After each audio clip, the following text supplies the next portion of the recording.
네, 어제 정상회담 뒤 저녁 만찬장에서 이재명 대통령은 휴대전화를 꺼내들고요. 시 주석에게 깜짝 셀카를 제안했습니다.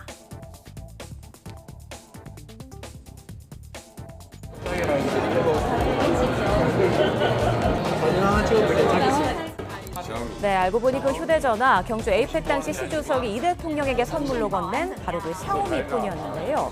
시 주석은 흔쾌히 셀카 제안에 응했고 이하 여사들까지 함께해 한중 부부 동반 셀카를 찍게 됐습니다. 자, 요리조리 구도를 잡고 4명의 모습을 카메라 렌즈에 담는 이 대통령. 그 모습을 본 시진핑 주석은 사진 촬영 기술이 좋으시다라면서 칭찬의 말을 건네기도 했습니다. 자, 이 대통령은 이렇게 찍은 셀카 사진을 즉각 SNS에 공유했는데요. 덕분에 인생샷 건졌습니다. 가까이서 만날수록 풀리는 한중 관계. 앞으로 더 자주 소통하고 더 많이 협력하겠습니다라는 글을 덧붙였습니다.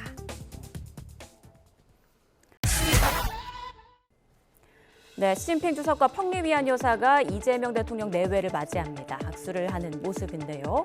이후 여사들은 자리를 옮겨 단둘이 오붓하게 차를 마시며 대화를 나눴습니다. 김 여사는 가수 출신인 펑 여사를 향해 오래전부터 팬이라며 지난해 11월 경주 에이펙 정상회의에 안 오셔서 많이 서운했는데 베이징에서 뵙게 되니 너무 반갑다고 말했습니다. 이에 펑 여사는 감사하다며 지난 2014년 한국을 국빈 방문했던 때를 회상했는데요. 그때 아주 아름다운 창덕궁을 찾았고 밤에는 동대문 시장을 둘러봤다며 뜨겁게 친구를 맞이하는 한국 사람들의 성격이 깊은 인상을 줬다고 말했습니다. 중국의 국민 가수 출신인 펑리 위안 여사는 평소 패션과 미용 등에 관심이 많은 걸로 알려져 있는데요. 이런 그녀의 기호를 고려해 이 대통령은 얼굴 리프팅 등에 도움을 주는 K-뷰티 디바이스를 선물했고요. 펑 여사는 자신이 직접 부른 노래가 담긴 사인 CD를 답례로 전달했습니다.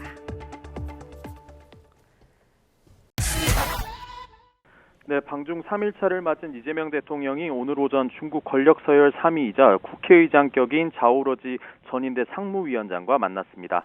이 대통령은 모두 발언에서 만나 뵙게 돼 반갑다며 자오러지 위원장이 한중 간 교류를 이어나가는 데에 큰 역할을 해줬다고 말했습니다.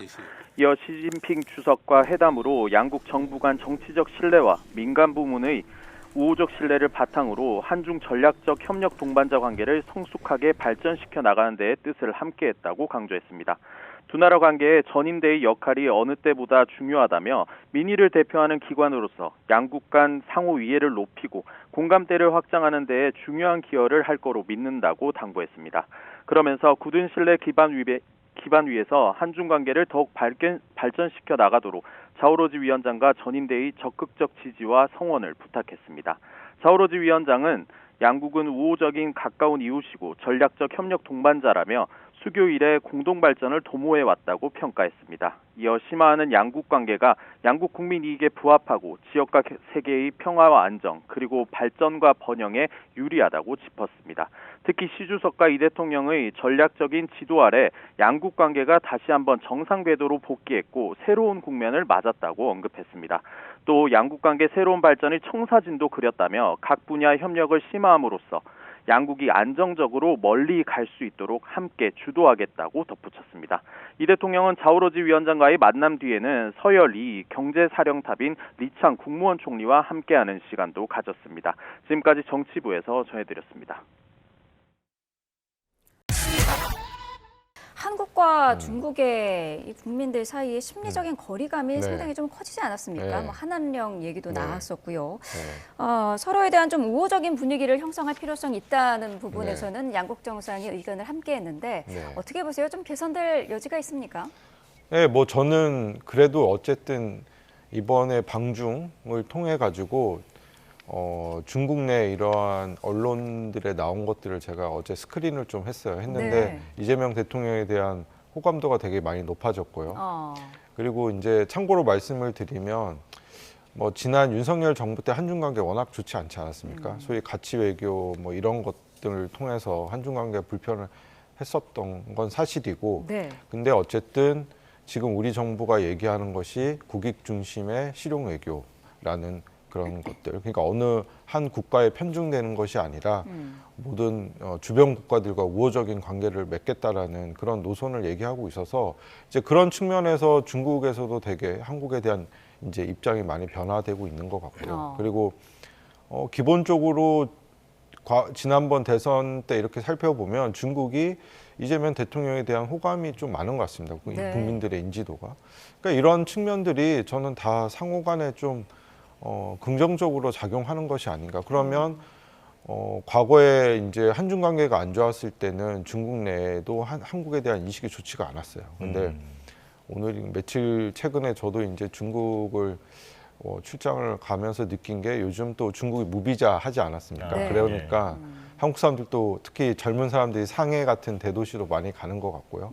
그리고 중국도 관광객들이 요즘에 많이 오는 것 같아요. 뭐 비행기 보면 중국 관광객들 꽉 차 있고. 네. 그래서 이런 것들이 저는 기본적으로 뭐 당연히 이제 그렇다고 뭐 이게 하루아침에 확 그렇게 되기에는 좀 이제 시간이 필요하겠지만 그래도 지금 분위기는 전반적으로 되게 긍정적인 분위기로 지금 흘러가고 있는 것 같습니다. 그래서 네. 앞으로 우리가 이런 흐름을 잘 살려서 인적 교류라든지 경제 협력 같은 것들을 우리가 앞으로 잘 만들어가는 것이 되게 중요한 것이 아닌가 좀 보여집니다. 네.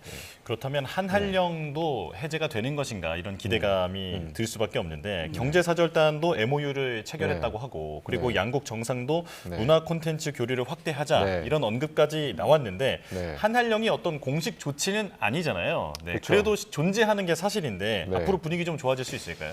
저는 한한령도 뭐 당연히 우리의 입장에서 한꺼번에 확 좀 뭐 K-팝이라든지 뭐 드라마, 한류 뭐 이런 것들 우리의 가장 한국이 갖고 있는 강점이긴 한데 네. 그것들도 저는 점진적으로 좀 좋아질 것 같습니다. 어쨌든 이러한 부분은 정치적인 영역이 또 중요하지 않습니까? 그러니까 두 나라의 관계라든지 국민들의 어떤 기본적인 분위기라는 것들이 결국에는 이런 대중문화라든지 이런 한한령 간의 관계에도 직접적인 영향을 미치고 있기 때문에 이번에 어쨌든 한중 간의 이 정상 간의 회담 이후에 분위기가 많이 좋아지고 있어서 저는 앞으로 이러한 뭐 한국의 좀 유명한 가수라든지 뭐 이러한 이 K-컬처라고 할 수도 있겠죠. 이러한 부분들이 앞으로 중국 내에서 과거에 비해서는 훨씬 더 저는 분위기가 좋아질 거라고 생각이 들고요. 그리고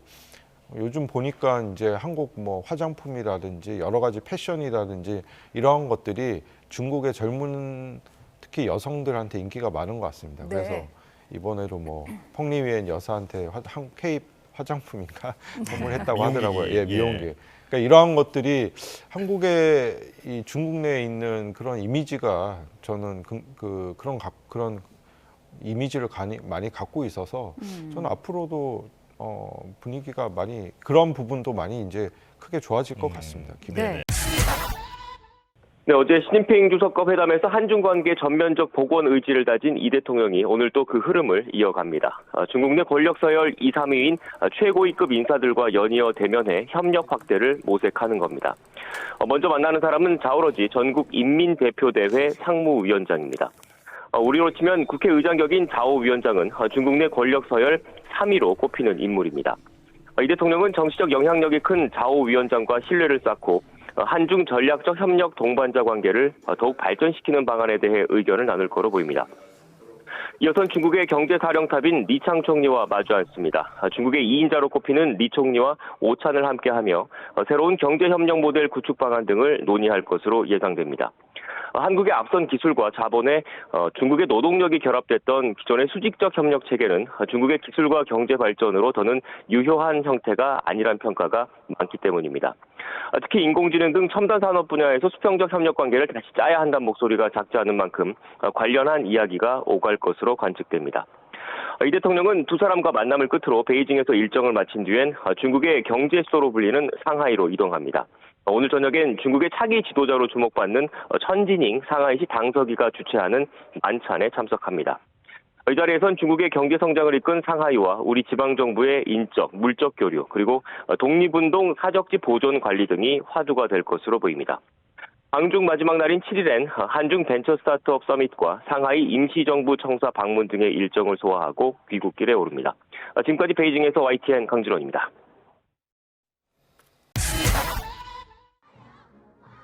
새해 첫 손님으로 이재명 대통령을 맞이한 시진핑 중국 국가주석. 한국 국민에게 새해 인사를 보내며 양국이 한층 가까워져야 한다고 밝혔습니다. 谨向你和韩国人民致以诚挚祝福，朋友越走越近，邻居越走越亲。作为朋友和邻居，中韩应该多走动，常来往。 한중 정상회담 후 나온 중국 정부의 발표문에도 관계 발전에 대한 의지가 그대로 담겼습니다. 양국 경제가 긴밀하게 얽혀 있다고 밝힌 시 주석은 발전 전략을 연결하고 정책 협조를 강화해 공동 이익의 케이크를 키워야 한다고 말했습니다. 특히 눈길을 끈 것은 일본에 대한 언급입니다. 시 주석은 80여 년 전 한국과 중국이 큰 민족적 희생을 해 일본 군국주의 항전에서 승리했다며 양국이 더욱 손을 잡아 동북아 평화와 안정을 수호해야 한다고 강조했습니다. 타이완 유사시 개입할 수 있다는 다카이치 총리 발언 이후 일본과의 갈등 속에 항일이란 역사적 공통점을 앞세워 일본을 견제한 겁니다. 한중 정상회담이 열리는 날 신년 기자회견을 가진 다카이치 총리는 중국과 대화를 이어가겠다고 밝혔습니다. 扉を閉ざすようなことはしておりません。